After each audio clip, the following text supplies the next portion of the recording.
I'd like you to make some example of the of living under occupation, and because it seems that some academics don't even think there are colleagues in the occupied territory, um, how would be the daily life for an academic in Israel, for an Israeli academic, and how would be the daily life for a Palestinian academic?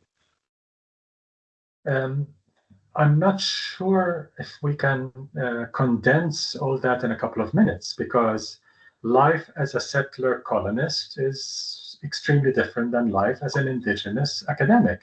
If you're an academic at Al-Najah University in Nablus, or let's begin with the academics in Gaza, which for some reason some academics in Europe like to forget.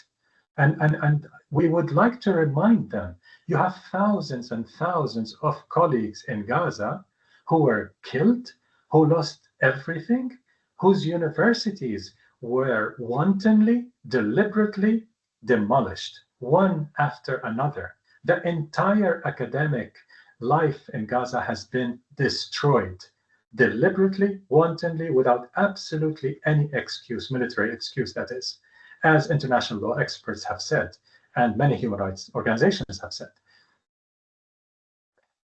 In the occupied West Bank, if you're a professor at Bir Zayt University, a professor at Al-Najah University, reaching your university, reaching your lab or your classroom or your students or your library is a struggle in itself if you live outside the city borders, because you have to cross military checkpoints. You may get arrested, you may get beaten, you may get hit, you may get injured for absolutely no reason, just because the young soldier at the checkpoint feels like it that day. It's that level of impunity. As Israeli academics, like most Israeli society, have shifted to the far, far, far right, including the fascist right. They like to hide that fact, but thousands and thousands of them have served in the army, in the military, during this genocide, have committed war crimes and crimes against humanity and genocidal acts during those last 21 months. Whether they're physicists or sociologists, ethicists or hydrologists, they've all committed crimes if they served in the military. And that has to be looked upon. So they don't only enjoy this colonial privilege, but they also participate directly, quite often, in the crimes committed by the state. And they overwhelmingly support the genocide. Overwhelmingly, the absolute majority of Israeli academics support the genocide. They've always supported it. Numbers go up and down.